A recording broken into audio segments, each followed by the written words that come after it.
and welcome back to Lucky Loaders 15, where I'll be giving you 3 of my best tips for tomorrow's racing, which will also include some tips from the second day of the Dublin Racing Festival. Now, if you haven't done so already, you can listen to the latest episode of the In the Saddle podcast, where we did a Dublin Racing Festival special preview. And if you want to listen to it, it's in the description box below, links to all the major podcast platforms, including the likes of Spotify, SoundCloud, iTunes, whichever one takes your fancy, and you can hear our thoughts on the second day of the Dublin Racing Festival. So make sure you do it, where we were joined by special guest Jonathan Moore. Also as well, quickly just want to reflect on how our selections performed today.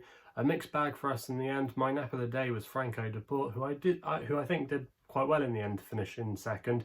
He made a mistake early on during the race where he slightly overreached, and Brian Cooper gave a good sit to stay on. And then also as well, when he was just getting into contention, Captain Guinness fell in front of him and kind of impeded. I hope Captain Guinness is okay. I'm not sure how he got on, but yeah, despite finishing second, Franco Deport, and getting the place money advertised at 10-1, he wasn't going to beat Enegamine, who I think now is a real rival for Shiskin in the Arkle. Definitely the best of the Irish by a country mile, because on paper it was quite a good field, or at least it looked like to be a good field on paper in the Irish Arkle. I thought he was way too short, but I held my hands up. He's just a good horse, and the race didn't quite go as I expected as well. I thought there would be a lot more pace in the race early on, but quite a few of them I think were just scared of Enegamine and just let him have an easy time up on the front end. So yeah, didn't quite pan out tactically as I would have thought, but yeah, I'm not complaining too much. Franco Deport, I think he made it in the end of 1-2-3 for Willie Mullins in the race, so yeah,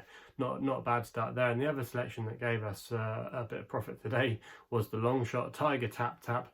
We advertised him in the Ladbrokes Hurdle with Skybet, who are offering a mighty 7 places on the race, and he scraped by to get 7th place in real time. I thought he finished 8th or 9th. I thought he'd faded in the closing stages, because he came there, like he did last time, looking good, making a move, looked like he was definitely going to at least fight it out for the win, but he just didn't have the gears to kick on up the hill. Maybe the ground wasn't exactly in his favour. Maybe if it's a little bit more on the easy, on more good to soft, I should say, maybe that might just bring him into play a little bit more. But it'd be interesting to see what the handicapper does with him, and I wouldn't write him off just yet for a big handicap or a nice pot later on this season. So it's Tiger Tap Tap, one to keep an eye on. The other selections that let us down were Santini. Didn't look in the mood for it. I know he's a quirky type, but I just thought this extreme attritional battle might just suit him today, but yeah, just didn't, and he's off my shortlist now for the Gold Cup.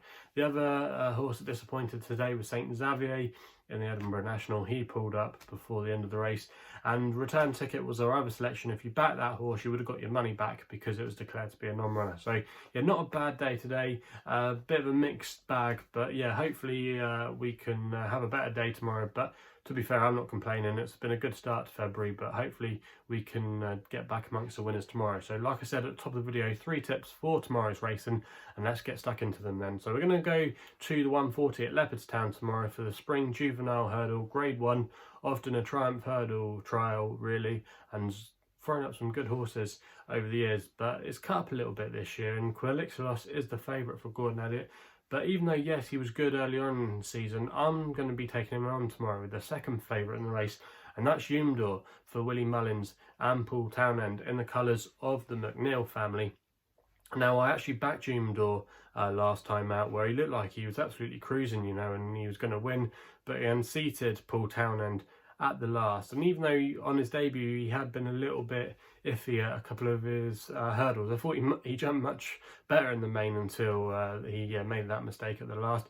He bumped into a horse called Tipahu for Gordon Elliott, who I know they did think quite a lot of, and I think he had his measure really, Youmdor. I think he was going to beat him, but even though he fell, they were going to pull clear miles ahead of the rest of the field. They were, or Tipahu, when he went on to win the race after Youmdor fell, won the race by 15 lengths in the end. So I think it was a smart performance by that horse, and they were 2 good juveniles, and I know they do think a lot of this Youmdor, and I think if he can just slicken up his jumping tomorrow and he doesn't unship, I think he can beat Quilixalos. there's not really too much in here that scares me. Youmdor is a horse that I know that they do think a lot about, and was eye-catching behind Zanahiyr last time out. But I just think Youmdor, you know, his first choice, I just really liked the run last time out for a long way until obviously he unseated Paul Tannand at the last. But I just think 5-2, there's a bit of value in that price, and he's going to be my next best tomorrow, and I'm going to recommend a 1-point win bet there to kick things off. We then go to Musselburgh for my nap of the day in the 3:25, the Scottish Supreme Trial. Now they are going to have an inspection in the morning. They could potentially have a little bit of snow, but fingers crossed they get the green light. But I'm really sweet on the horse here. I've been waiting for him to step up in class for a while. And that is Bareback Jack for Brian Hughes and Donald McCain. Best price available at the time recording was 9-2, and I'm going to recommend a 1-point win bet here.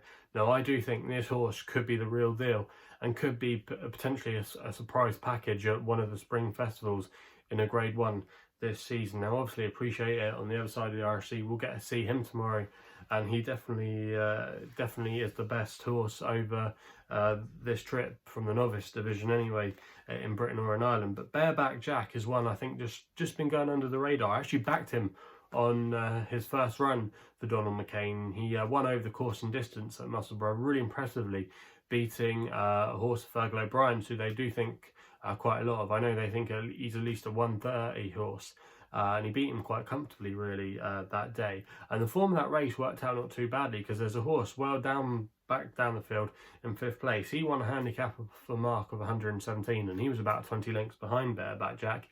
Bareback Jack then went to Catterick, and again he won very impressively that day, but he had to defy a penalty.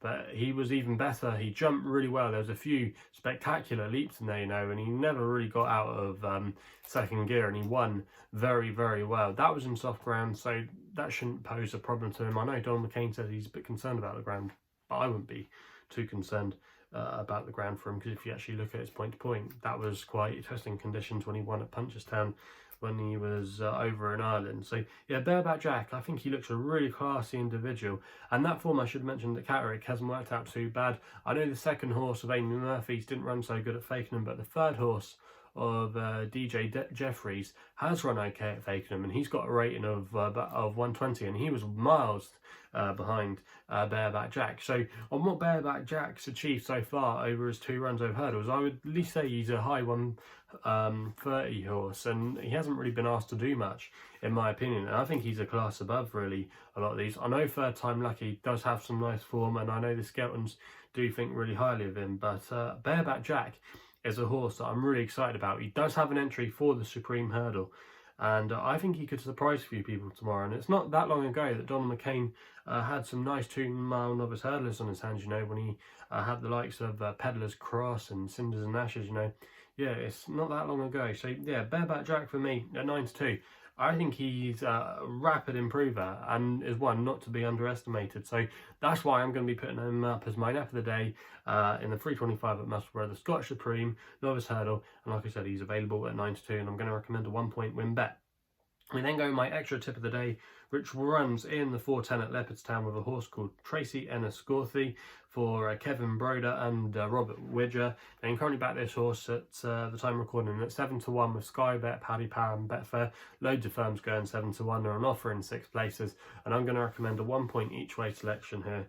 Now this horse was really impressive last time, I thought, when he won at Cork. He won really well that day to beat a horse called Atlantic Shore, who subsequently boosted the form. He went on to win on his next start, I think, at Punchestown, so there's a good level of form to that. But if you look at some of the form from Treacyenniscorthy last year when he was running over hurdles, it reads really well. He won 2 big handicaps over hurdles at Leopardstown last year at the Christmas meeting, and then at this meeting as well. And some of the form from that race worked out quite well. I know Ronald Pump was one of the horses he beat, and also as well he beat the Jam Man, I think it was, and they were over slightly further. So if it does come into a bit of a stamina test tomorrow, we know that's going to suit. He raced handily last time, he made all the running last time at Cork, and despite having a mark of 137, I still think he's a better chaser than he is a hurdler, and I think there's a bit more to come from him tomorrow. So if he can get a nice prominent ride under Kevin Broder, I think he can go very close in this race tomorrow, and he might just take all the beating. So for me,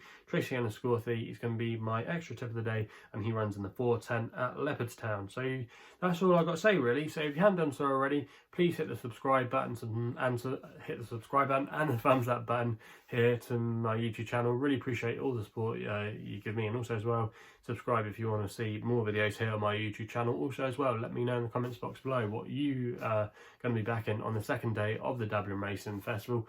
Also as well, if you want to follow me on social media, the best place to do so is on Twitter, where my handle is at LuckyLoader15. And if you want to know a little bit more about myself, my website address is www.chrisloaderracing.co.uk. So please gamble responsibly. Hopefully we can have some winners tomorrow, and we'll be seeing you soon.